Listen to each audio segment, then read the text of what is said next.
Hello. So I just had a quick visit to a one of the local secondhand stores that I hadn't been into for a little while, and one unfortunate piece of news that I can share with, with the state of CDs and within secondhand stores is that this particular place used to have the biggest selection. It had like a whole wall of shelves, kind of these cube shelves stocked from top to bottom with CDs. That shelf space has now diminished to about 20% of what it was. So this hasn't happened just like that. This has happened gradually over the last 2 years, but it's noticeably different. So the last two times I've been, I've really noticed that it's been taken over with DVDs. So I'm not sure what's going on there, but they have a much smaller selection of things. Today I was in the mood to find something. You know, sometimes I've said before, sometimes I go and have a look in places and I just have no, I'm not in the mood to buy anything. Even if I see something there that I know I want, I just like can't be bothered. Well, today was the opposite. I was looking, I wanted to buy something.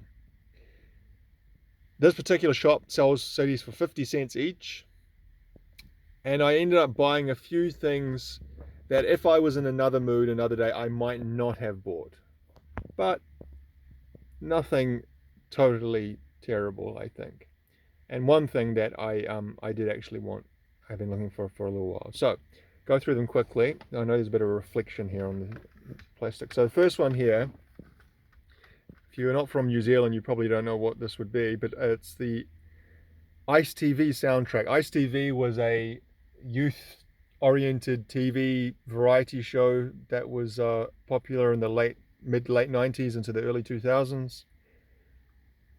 Hosted by John Bridges, Nathan Rareri, and what was his name? Petra Bagust.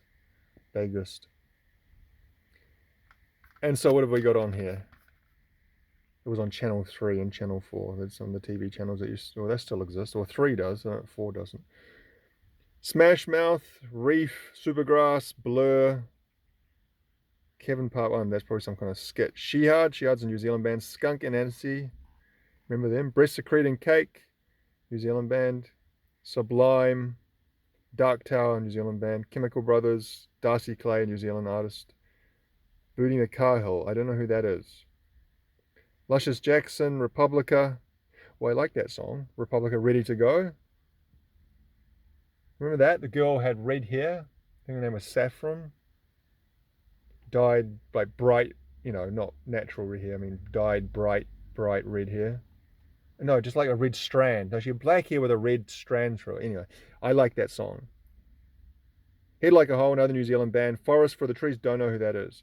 Okay, so actually that's not the greatest compilation I've ever seen, but it's got a few songs and it's got that Ready to Go song on there. So the main reason I got this is because I have a pretty decent collection of New Zealand album bands and compilations, so I thought I'd get this to add to that. Next one, The Byrds Greatest Hits. This looks a little bit grubby, eh? I guess I think that's a residue from a sticker on the corner there. I think my parents had this when I was a kid. That cover looks familiar. The Byrds, I'm not the biggest Byrds fan, but one Byrds song I do like is 8 Miles High, which is track 7 here. What I like even more is the Husker Du cover of 8 Miles High, but anyway. But actually, the Byrds isn't a band I've listened to a lot. They're cited a lot as, what would you call? As influences on a lot of other bands, aren't they? So who was in the? So this is a band David Crosby started, because I was actually reading something about Crosby, Stills and Nash recently, and I saw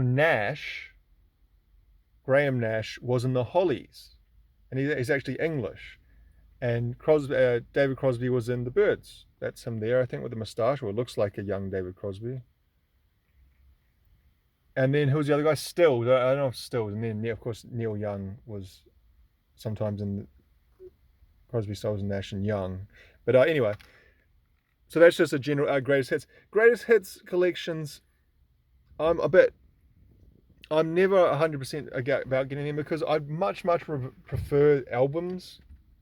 But sometimes you've got no choice. To find a Byrds album on CD would be not a common thing to find.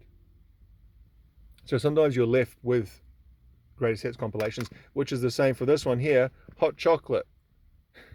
Look at that album cover.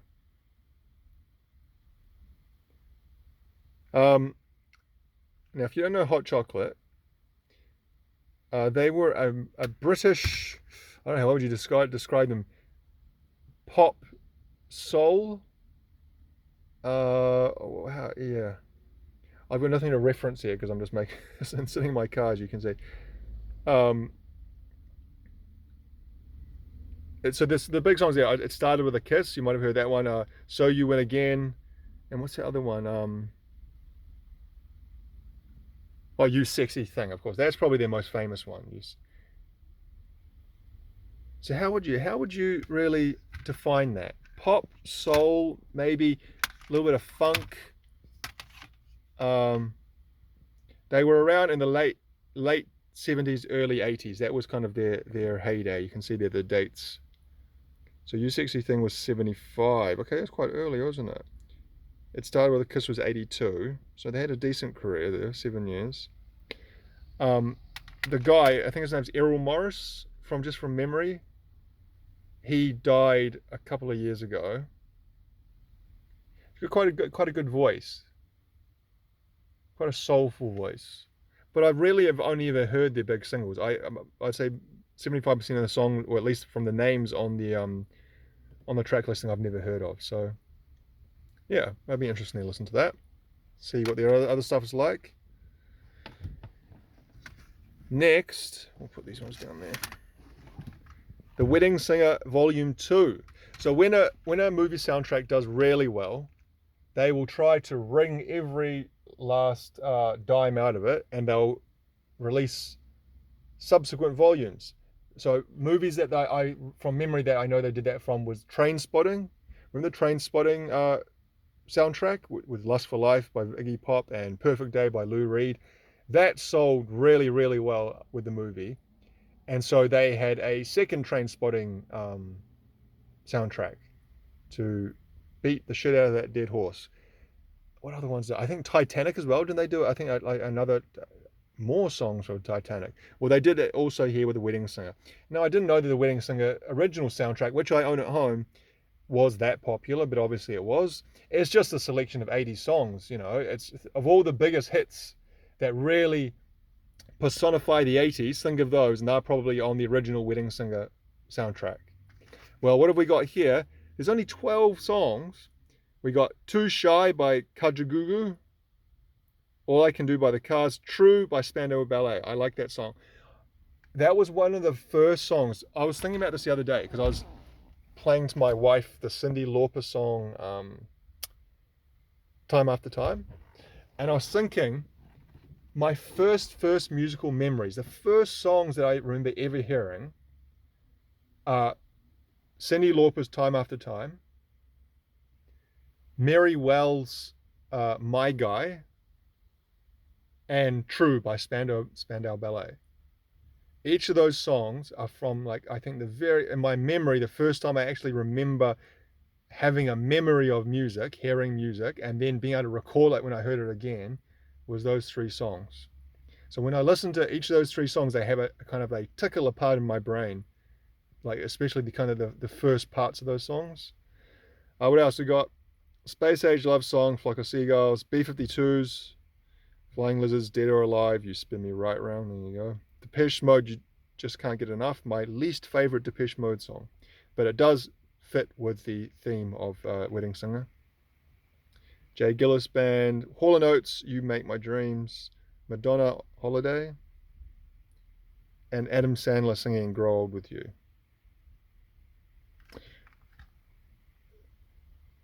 Not the greatest, but I've said before I collect soundtracks, so yep. Okay, and last one, again, talking about soundtracks. The Departed soundtrack. It's the original score. So, I actually think there is two soundtracks. There's the song soundtrack. You know how we've talked about this before, how often they'll release a soundtrack with songs featured in the movie or inspired by the movie. Kind of like that Wedding Singer one. I don't think all those songs were in the Wedding Singer, but they fit with the theme. So The Departed, the song that I can think of is what that god awful Van Morrison cover of Comfortably Numb, which I like Comfortably Numb, the original by Pink Floyd, but even that can be a bit much sometimes. It's a great song, but in small doses. I don't need to hear Van Morrison sing it, and that version they play in the movie is truly awful in my opinion. I'm sure other people like it. What else? Other songs do they have? Oh, the Dropkick Murphys, Shipping Up to Boston. I think that's in the movie. Anyway, this isn't that. This is just Howard Shore's score of this. Howard Shore, I remember he was the guy who scored the Lord of the Rings original trilogy, Fellowship, Two Towers, and Return of the King, the Peter Jackson one. So we've got here different scenes from the movies. Cops and Criminals, 344 Wash. Remember that? That's where Martin Sheen's character gets thrown off the top of the building. I think, does he get thrown off the building? I think he does.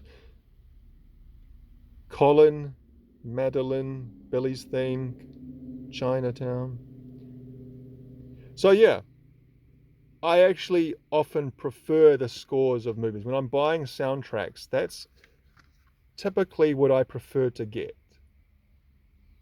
than just a collection of songs connected to the movie in some kind of vague way, like a lot of soundtracks are. So anyway, not bad, not great, but not bad for just a quick, just a call in. I wasn't not doing a proper circuit of any of the shops anytime soon. 50 cents each, so I spent $2.50. It's a rainy Saturday afternoon here. I'm on my way to work, but I got a bit of time, so I thought I'd make a quick video. Alright guys, thank you very much for watching. Take it easy.